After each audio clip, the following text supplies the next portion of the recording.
Bismillahirrahmanirrahim. Assalamualaikum warahmatullahi wabarakatuh. Selamat datang di channel Kirana, channel kisah Rasul, Nabi dan peradaban bersama Agus Mu'alif Rohadi.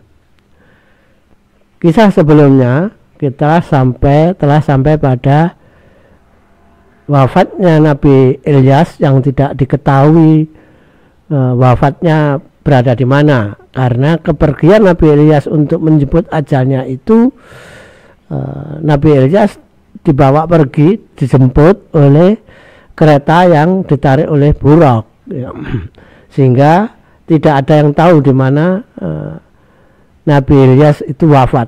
Tidak ada kuburnya Nabi Ilyas, ya.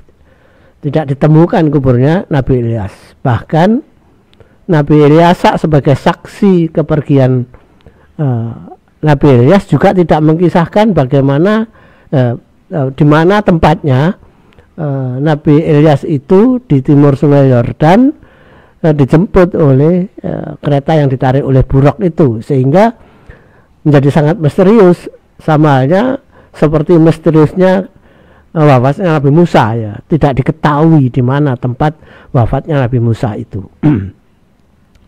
Setelah itu kita juga sudah sampai pada kisah bagaimana kerajaan Samaria dan Yudea akhirnya bersepakat untuk akan merebut lagi wilayah Moab yang sebelumnya dikuasai oleh Samaria, untuk direbut kembali. Yudea membantu, ya, untuk merebut kembali wilayah Moab yang sudah direbut oleh pemilik awalnya, yaitu suku Moab, dan akan direbut lagi oleh Israel Samaria, ya. Dan kedua raja ini harus melewati wilayah suku Edom yang akhirnya raja suku Edom juga bersedia membantu, bahkan membantu dengan pasukan, menjadikan wilayahnya basis militer 3 kerajaan, dan raja Edom juga ikut berperang untuk untuk merebut lagi wilayah Moab yang telah diambil pemiliknya lagi itu.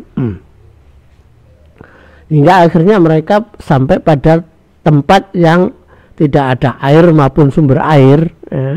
Tidak ada air maupun sumber air untuk makan minum, baik untuk pasukan maupun binatang ternak, logistik peperangan. Tidak ada untuk minum maupun makanan, ya. Tidak ada minum makanan karena tidak ada sumber air, tidak air dan tidak ada sumber air.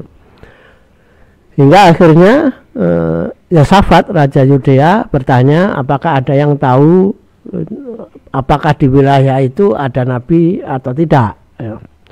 Yang ternyata bahwa salah seorang pasukan dari Yudea mengetahui bahwa di dekat wilayah tersebut ada seorang nabi yang tempat tinggalnya di situ, yaitu Nabi Ilyas. Kemudian 3 raja tersebut bersepakat untuk menemui Nabi Ilyas, minta tolong, minta bantuan bagaimana mereka bisa mendapatkan sumber air untuk minum pasukan maupun untuk kebutuhan ternak, logistik peperangan.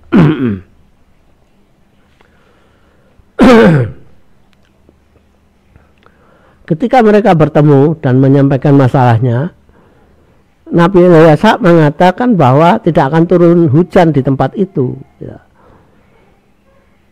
Untuk mendapatkan air, Nabi Ilyas menyuruh pasukan 3 kerajaan itu membuat parit yang panjang ke arah balik menuju Edom. Tidak disebutkan menuju Edom itu apakah menyambung ke sungai atau menyambung ke sumber air, tidak disebutkan, ya.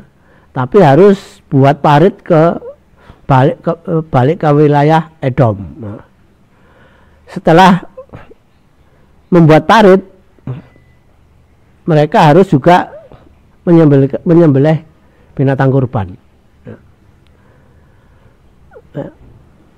setelah itu, setelah parit selesai dan menyembah korban juga sudah selesai, mereka tiba-tiba muncul air yang deras yang melewati parit yang dibuat oleh pasukan 3 kerajaan tersebut. Tidak diketahui air itu asalnya dari mana, tapi pasti dari wilayah Edom, ya. Apakah dari sumber air ataukah dari sungai tidak disebutkan di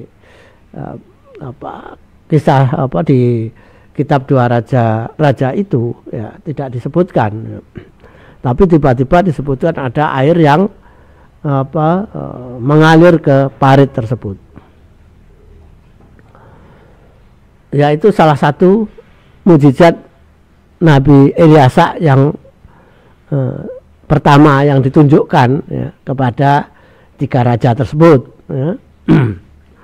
Tiba-tiba air datang dengan deras melalui parit yang dibuat oleh 3 pasukan tersebut.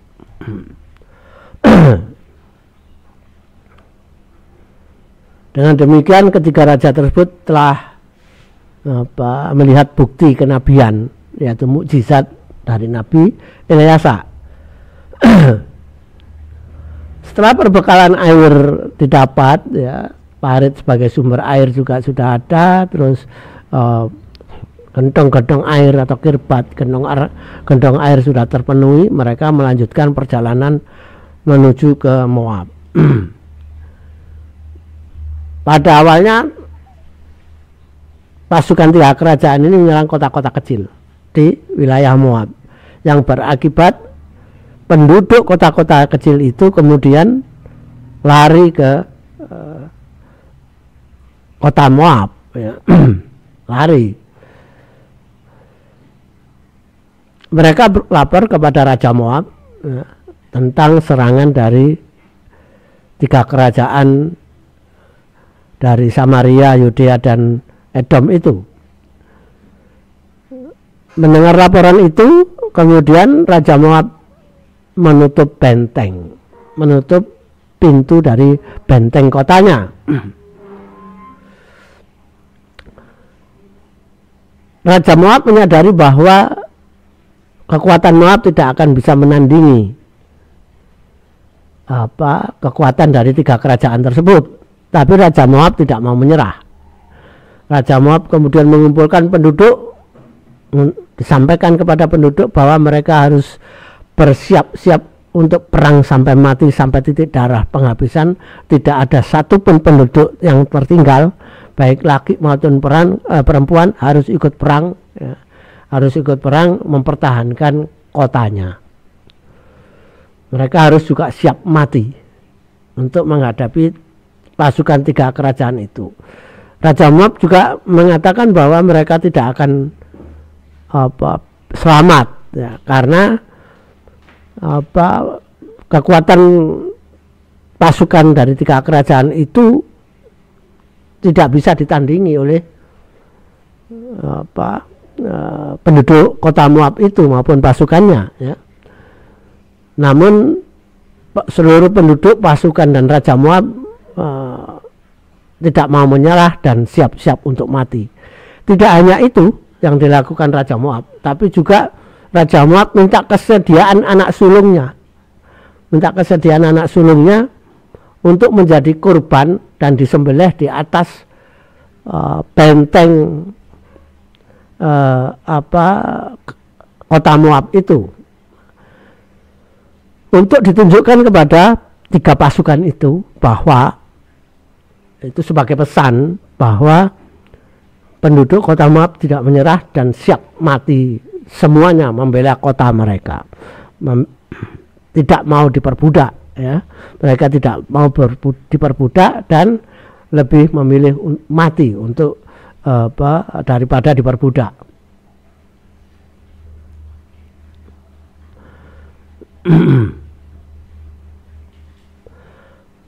Maka putra sulung Raja Moab itu disembelih di atas benteng mereka, ya. Yang menyembelih bapaknya sendiri, ya, raja kota tersebut, ya, yang menyembelih. peristiwa peristiwa itu disaksikan oleh seluruh pasukan dan raja dari 3 kerajaan yang akan menyerbu Moab itu. Melihat hal itu, di mana Raja Moab menyembelih anak sulungnya sendiri, maka kemudian ternyata 3 kerajaan itu mengurungkan niatnya untuk menyerang kota tersebut, karena mereka mungkin berpikir bahwa perang pasti akan banyak korban, bukan hanya dari penduduk kota yang berbenteng itu, tapi juga pasukan mereka pasti juga banyak yang akan mati, karena penduduk laki dan perempuan siap untuk mati. Penduduk kota Moab, laki dan perempuan siap bertempur sampai mati. Jadi pasti akan terjadi perang yang sadis, ganas ya. Mereka akan, penduduk kota akan kota tersebut akan berani menubrukkan dirinya dan menusukkan senjatanya ke pasukan 3 kerajaan itu, mati bersama-sama. Perang menjadi perang yang tidak berbentuk ya. Kalau orang Jawa bilang itu perang berubuh namanya ya, perang berubuh. Jadi perang dengan niat mati bersama-sama ya. Pasti korban akan jadi sangat banyak. Melihat yang seperti itu, maka Raja 3 kerajaan ini mengurungkan niatnya untuk menyerbu kota Moab. Serangan tersebut gagal ya. Mereka gagal menundukkan kerajaan Moab.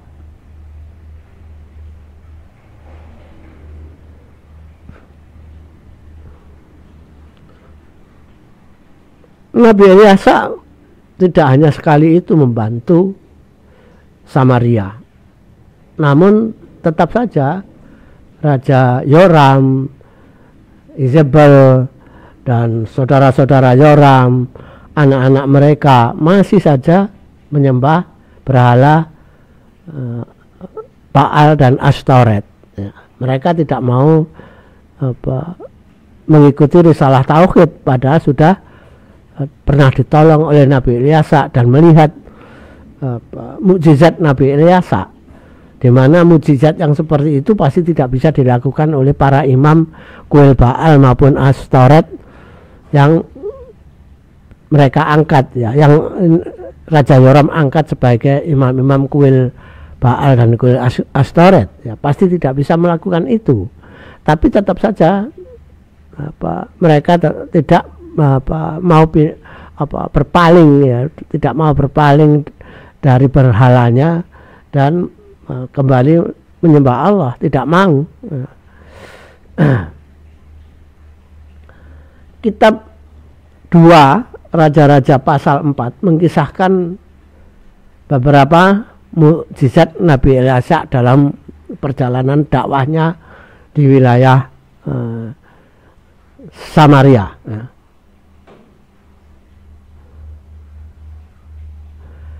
Pernah suatu ketika Nabi Elisha menolong janda seorang nabi. Jadi janda seorang nabi dari jerat perbudakan dengan hanya memberinya modal sedikit minyak.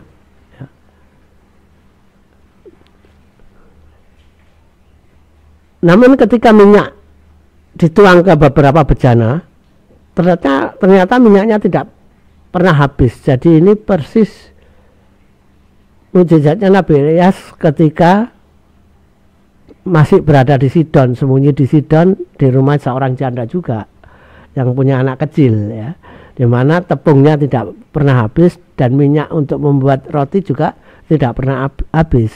Mukjizat serupa juga ditunjukkan oleh Nabi Elisha ketika menolong seorang janda dari seorang nabi yang akan terjerat pada perbudakan ya, karena kehidupan ekonomi ya.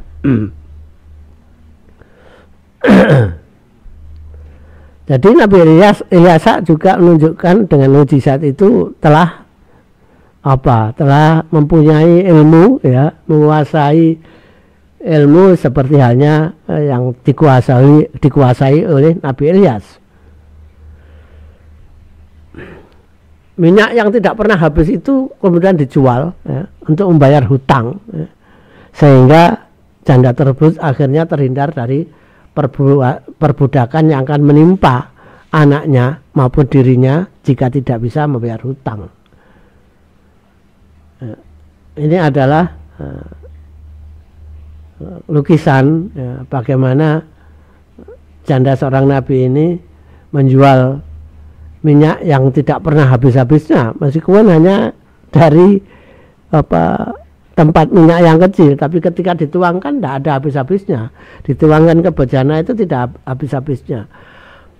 Masyarakat Israel pada masa itu sebenarnya juga sudah terbiasa, sudah tahu, sudah mengenal bagaimana mukjizat seorang nabi. Karena nabi di antara nabi Bani Israel itu kan banyak datang pergi silih berganti, dan masing-masing nabi menunjukkan mukjizatnya sendiri-sendiri.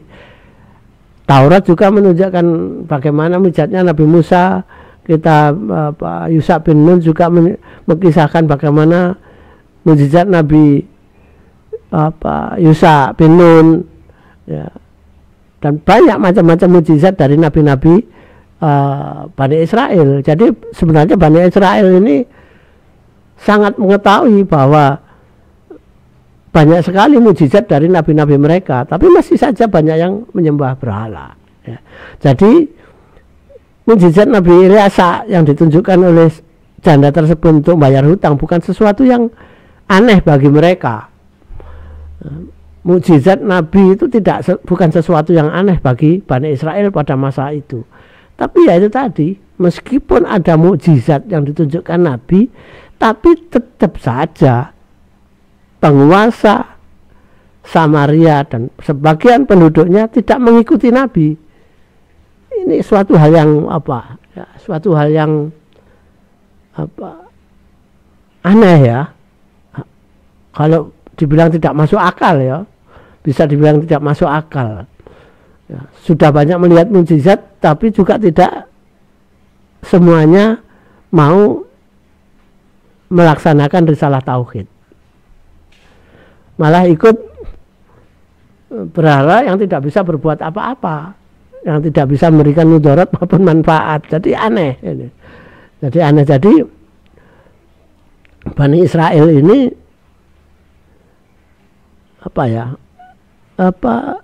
akan mengikuti sesuatu yang dianggapnya menguntungkan mereka. Sepertinya seperti itu. Jadi meskipun Nabi kalau tidak menguntungkan mereka, tidak merasa mendapatkan manfaat apa-apa dari mengikuti Nabi, mereka tidak mengikuti Nabi meskipun tahu bahwa itu Nabi. Nah itulah, ya, Bani Israel, ya. Sudah banyak Nabi tapi masih tetap seperti itu perilakunya.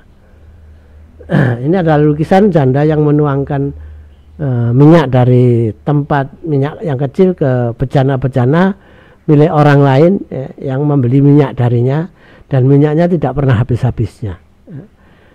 Tapi hal itu juga tidak menyadarkan sebagian rakyat, sebagian penduduk Bani Israel untuk yang belum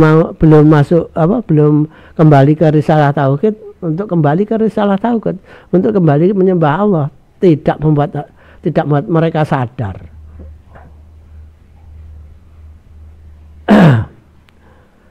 Mukjizat yang lainnya, Nabi Ilyas juga pernah menolong seorang perempuan yang sangat setia terhadap suaminya, meskipun suaminya sudah tua. Dengan pertolongan Nabi Ilyas, kemudian perempuan tersebut dapat mempunyai anak dari suaminya yang sudah tua.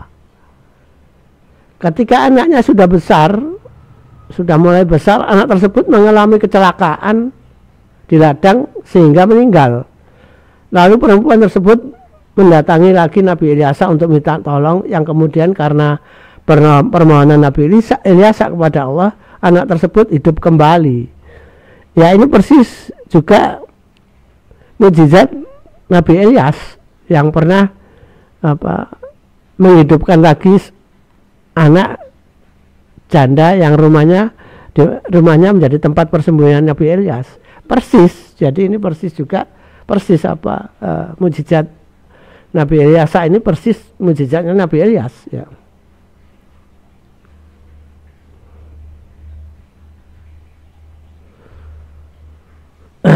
Mukjizat lainnya dari Nabi Ilyas ditunjukkan ketika pada suatu daerah miskin, yaitu di daerah Baal Salisa, namanya saja Baal ya, Baal Salisa. Jadi tempat atau pemukiman kaum penyembah Baal ya, Baal Salisa. Jadi di daerah Baal Salisa, yang ini menunjukkan bahwa ada wilayah di Samaria yang bahkan wilayahnya disebut Baal Salisa. Jadi seluruh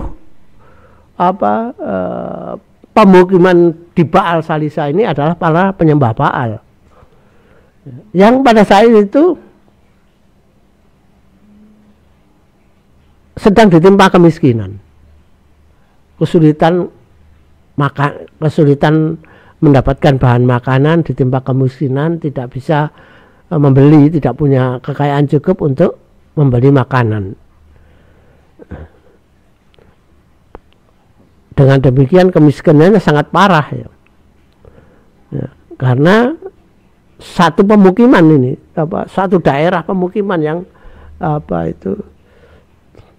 tidak bisa makan, kesulitan makan ya. Ketika Nabi Ilyas sampai pada tempat tersebut yaitu di Baal Salisa, Nabi Ilyas memberi makanan ratusan orang dengan hanya sekantong roti ya. Hanya dengan sekantong roti itu ketika diambil dari kantongnya dibagikan pada penduduk Baal Salisa, ternyata roti itu tidak habis sehingga semua penduduk Baal Salisa kenyang ya, perutnya kenyang ya. Jadi kalau kita tahu bahwa Nabi Isa juga pernah menunjukkan mujizat seperti itu sebelumnya, Nabi Ilyas ini juga sudah mendapatkan mujizat dari Allah seperti itu, memberikan makanan hanya sekantong roti itu untuk penduduk satu daerah pemukiman. Masih ada beberapa mukjizat Nabi Ilyas lainnya dalam perjalanan dakwahnya keliling di wilayah Israel Samaria.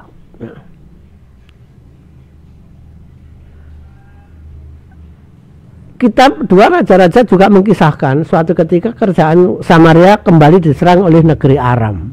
Jadi diserang lagi oleh negeri Aram.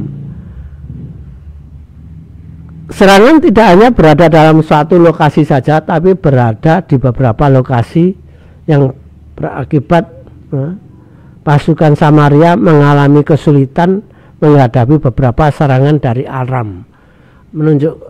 Serangan ini menunjukkan bahwa kekuatan militer Aram pada saat itu lumayan besar sehingga bisa menyerang beberapa lokasi sekaligus, yang kerajaan Israel Samaria tidak sangat kesulitan untuk menghadapi serangan di beberapa lokasi.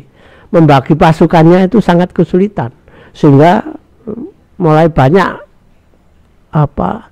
daerahnya yang dikuasai oleh negeri Samaria.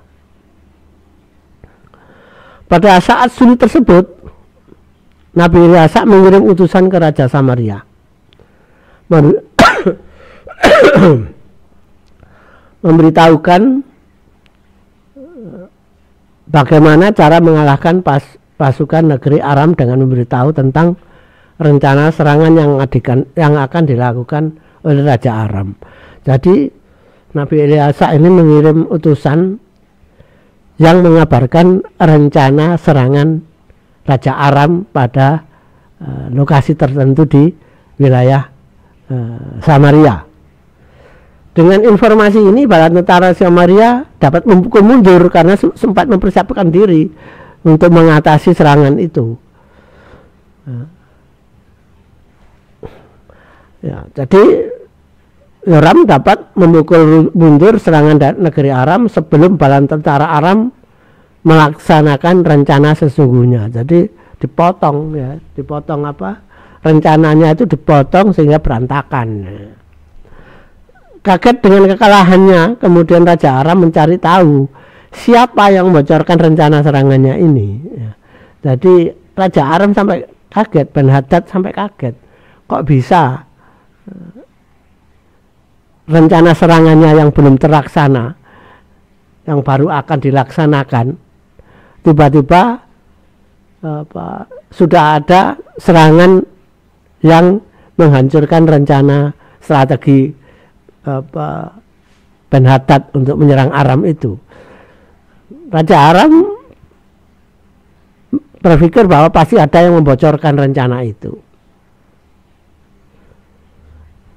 Namun seorang pegawainya mengatakan bahwa Bani Israel mempunyai nabi, yaitu Nabi Elia yang mengetahui rencana serangan itu, yang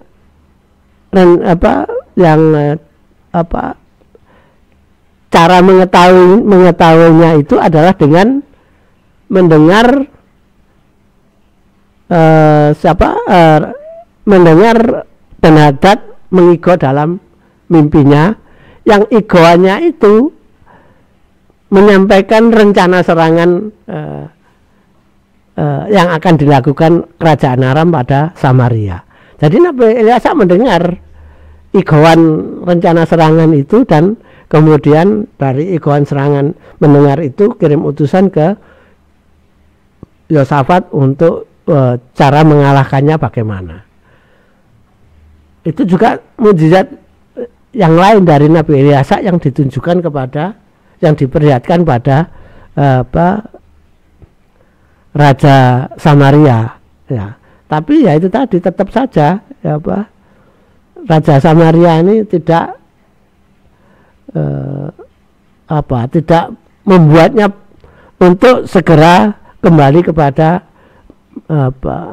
risalah tauhid, kembali menyembah Allah. Tidak juga. Ya, jadi kan hebat ini. Ya, hebat Yoram ini ya. Atau memang karena kehebatan Ratu Yezebel ya, sehingga meskipun sudah menyaksikan itu, mereka tetap saja menyembah Baal dan Astoret.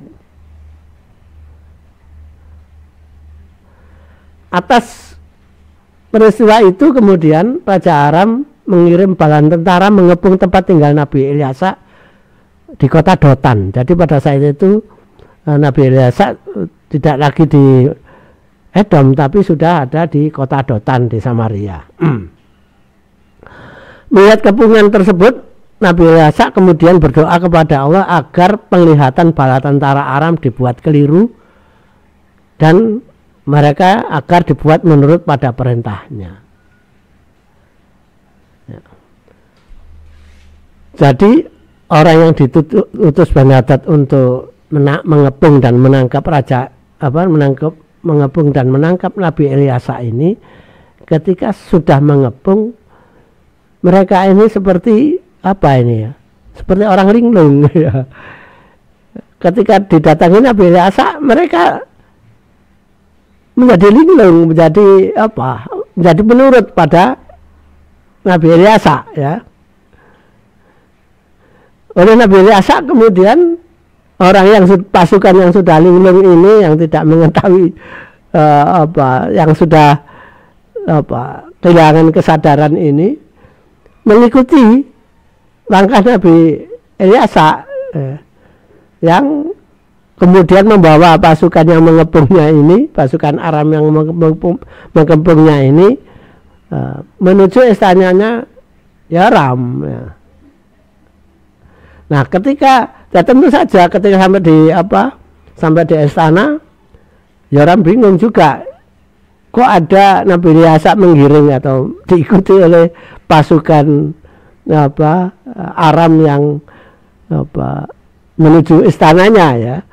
Dan dilihatnya pasukan Aram ini sangat menurut Nabi Ilyasa ya. Nah, setelah di hadapan Yoram ini kemudian Nabi Ilyasa berdoa lagi agar mereka dipulihkan kesadarannya. Nah, setelah pasukan Aram ini pulih dari kesadarannya, mereka kaget kok tiba-tiba di istananya Raja Yoram ya. Ya tentu mereka takut ya. Sedangkan Yoram bertanya kepada Nabi Ilyasa, terus mau diapakan ini pasukan Aram ini? Nabi Ilyasa kemudian memerintahkan Yoram untuk memberi makan dan agar mereka setelah kenyang disuruh pulang ke negerinya untuk melaporkan kejadian yang menimpa mereka. Satu hal bahwa ini mukjizat yang ditunjukkan lagi oleh Nabi Ilyasa kepada Yoram, tapi ya tetap saja Yoram tetap menyembah berhala, tidak berubah, tidak bisa merubah keyakinannya. Ya, sudah ditunjukkan mukjizat seperti itu juga tidak berubah keyakinan untuk menyembah berhala itu.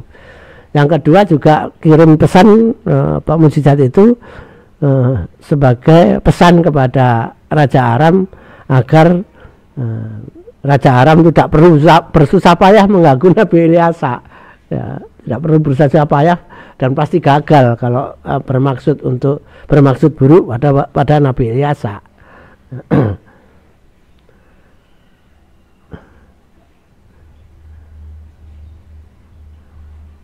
Suatu ketika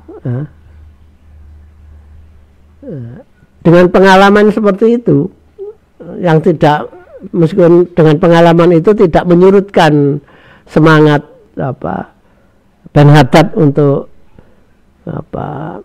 menaklukkan Samaria ya.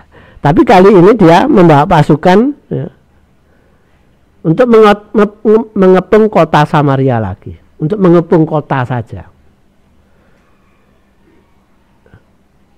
Jadi tidak untuk menyerang, tapi mengepung kota Samaria. Tentu ini suatu perjalanan yang luar biasa yang menunjukkan betapa lemahnya negeri Samaria, Israel Samaria. Karena apa? Untuk masuk ke kota Samaria ini melalui wilayah Samaria yang cukup panjang untuk sampai pada kota Samaria itu. Dari perbatasan Aram menuju kota Samaria ini cukup jauh. Ya. Cukup jauh, itu mungkin sekitar kalau dari perbatasan Samaria mungkin sekitar 150-200 kilo perbatasan antara Aram dan kota Samaria itu ya, sekitar 200-an kilo melalui beberapa kota. Namun perjalanan pasukan Aram ini sama sekali tidak mendapatkan gangguan ketika melewati kota-kota Israel Samaria yang lainnya, sehingga akhirnya mereka sampai pada kota Samaria dan mengepung kota Samaria.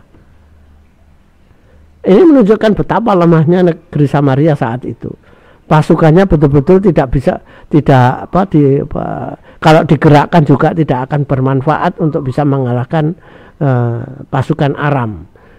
Jadi ini menunjukkan betapa kekuatannya negeri Aram yang tidak bisa ditandingi oleh negeri Samaria. Ya. Nah, pada saat ada pengepungan itu, justru Nabi Ilyasa tidak datang ke kota Samaria untuk menolong. Jadi Raja Yoram ini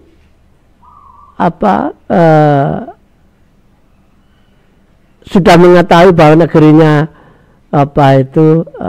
tidak terlampau kuat lagi ya, pasukannya tidak terlampau kuat, tapi mempunyai seorang nabi yang hebat dan menggantungkan pertolongan dari Nabi Ilyasa. Tapi Yoram ini tidak mau menyembah Allah, kan aneh ya. Jadi ini aneh sekali, menunjukkan betapa ini ya, saya sulit menggambarkan bagaimana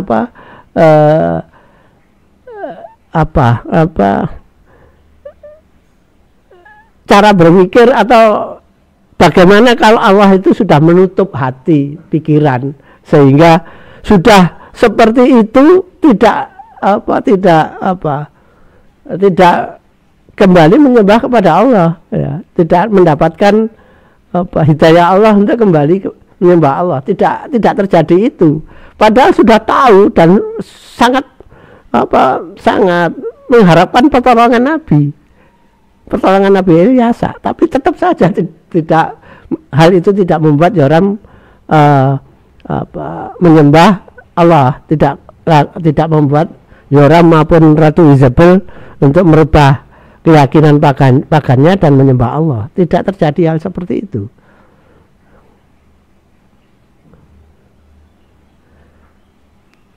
Malah marah, ya, ketika kota Samaria dikepung dan Nabi Ilyas tidak segera datang, malah marah-marah. Aneh ya. Jadi ini situasi yang aneh ya. Jadi malah marah-marah, kirim utusan kepada Nabi Ilyas, dan ketika berhadapan-hadapan, kirim utusan untuk meminta kedatangan Nabi Ilyas. Nabi Ilyas juga tidak mau. Akhirnya Yoram datang sendiri ke tempatnya Nabi Ilyas, dan ketika sudah berhadapan-hadapan dengan Nabi Ilyas, menumpahkan kemarahannya dengan menuduh, mengatakan malapetaka yang menimpa kota Samaria ini sumbernya adalah Nabi Ilyas. Kan lucu ya. Dia mengatakan bahwa malapetaka yang menimpa kota Samaria ini datangnya dari Tuhannya Nabi Ilyas. Lucu jadi ya. Jadi Tuhannya Nabi Ilyas, jadi Allah disalahkan, ya. Malapetaka yang menimpa kota Samaria ini datangnya dari Tuhannya Nabi Ilyas. Lalu mengapa dirinya Yoram harus berharap kepada Tuhannya Nabi Ilyas? Ya, kan lucu ya. Ini perkataan yang tertulis dalam kitab ya. Jadi bukannya dia kemudian menyembah Allah, mohon ampunan, tapi menyalahkan dan tidak mau menyembah, kan lucu. Ya, lucu. Jadi ya itulah kalau orang tidak mendapatkan hidayah, ya seperti itu ya. Jadi lucu juga ya.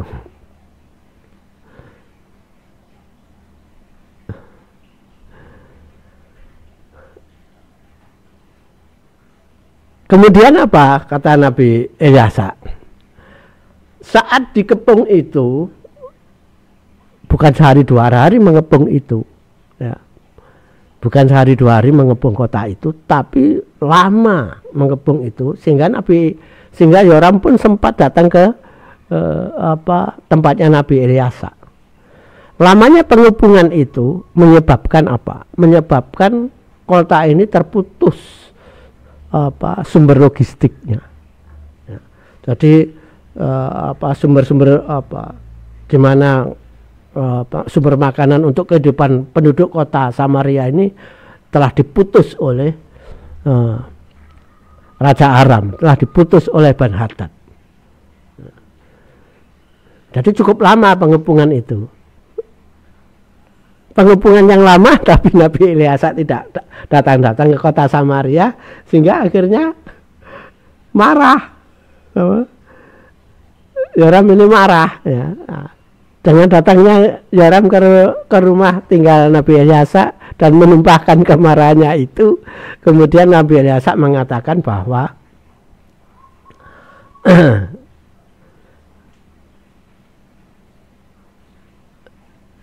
besok kondisi Samaria akan normal lagi. Harga-harga yang sebelumnya mahal karena sulitnya sumber makanan, sulitnya untuk mendapatkan makanan, sehingga kalau ada makanan berharga mahal membuat penduduk kota ini diperas oleh mereka yang punya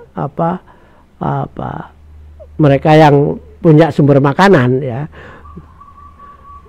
makanan bisa datang itu dengan harga mahal, ya, membuat penduduk kota dan istana tidak bisa berbuat apa-apa, ya, menambah miskin kota Samaria, ya. Nah, dengan kemarahan itu kemudian jawabannya Ilyasa adalah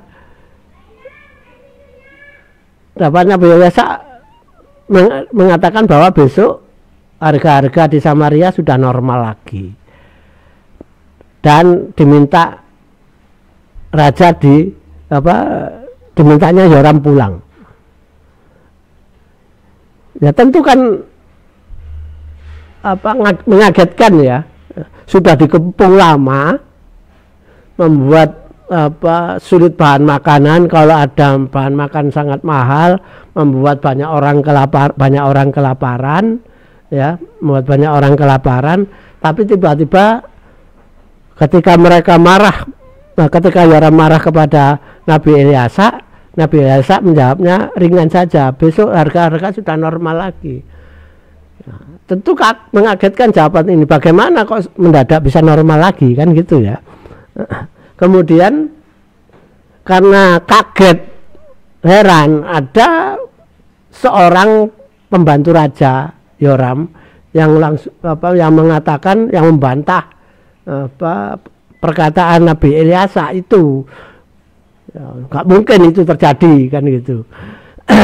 Bagaimana bisa tiba-tiba besok itu harga-harga normal lagi, ya. Nah, ketika dibantah, ya, dan ketika dibantah oleh pembantu Raja Yoram itu, Nabi Ilyasa langsung menjawab bahwa besok hal tersebut pasti akan disaksikan olehnya juga, oleh pembantu itu. Namun pembantu raja tersebut tidak dapat makan dari keadaan tersebut. Nah, ini ada yang khusus, ya. Jadi orang yang membantah ini kemudian dibilangi bahwa kamu akan menyaksikan itu besok, ya, kan itu. Tapi kamu tidak bisa mendapatkan bahan makanan meskipun harganya sudah normal lagi. Nah, bagaimana kisahnya ini? Bagaimana kisah normalnya kondisi kota Samaria yang sedang dikepung dan dalam kesulitan ini? Setelah mendapatkan jawaban seperti itu dari Nabi Ilyasa, Raja Yoram juga tidak bisa memaksa lagi, tidak berani maksa juga. Meskipun dia tidak percaya juga tidak berani memaksa. Karena memaksa bisa-bisa dia mengalami malapetaka, karena sudah menyaksikan beberapa kali mukjizat Nabi Ilyasa yang itu yang itu tidak mungkin bisa dia tidak bisa yang itu membuat dia takut juga kepada Nabi Ilyasa. Jika dia memaksa atau mencoba mencederai Nabi Ilyasa, jangan-jangan dirinya ditimpa malapetaka seperti pasukan yang pernah dikirim saudaranya ketika mau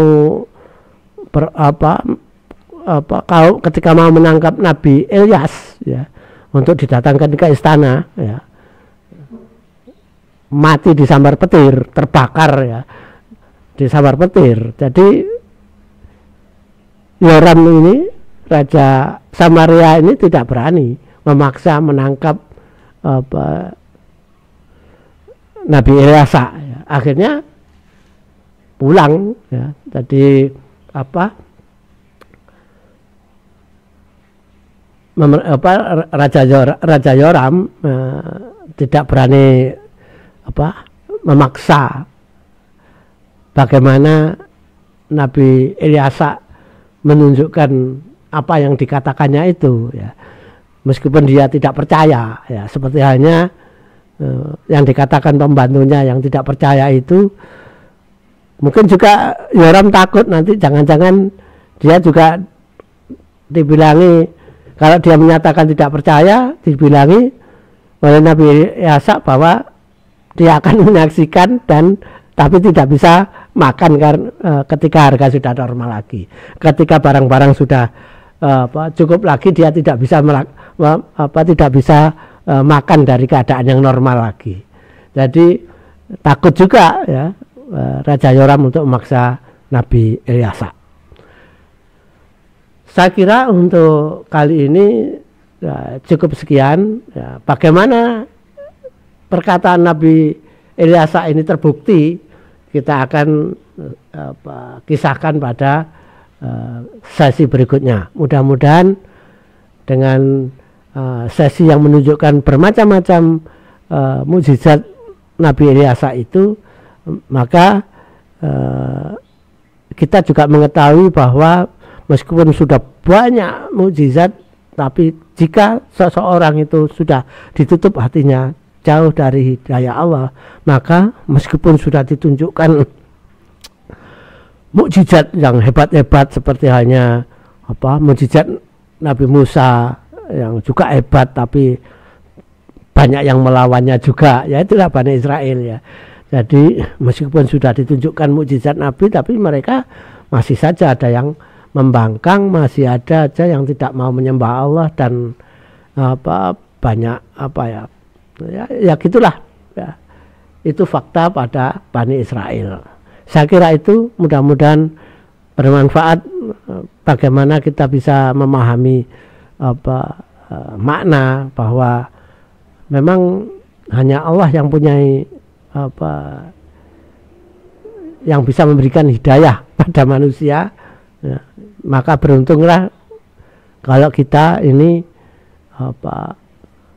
di dalam naungan risalah Allah ya, melalui Rasulnya. Jadi kita menjadi kaum muslim mengikuti risalah Nabi Muhammad itu, kita harus bersyukur bahwa kita bisa melihat kisah bagaimana Bani Israel yang sudah menyaksikan langsung mujizat-mujizat yang hebat itu, tapi tetap saja dia tidak mau melaksanakan risalah tauhid, tidak mau menyembah Allah. Ya, itulah ya yang bisa kita pelajari dari kisah sepenggal kisah Nabi Ilyasa ini, dan kita lanjutkan pada kisah berikutnya. Terima kasih. Billahi taufiq wal hidayah. Wassalamualaikum warahmatullahi wabarakatuh.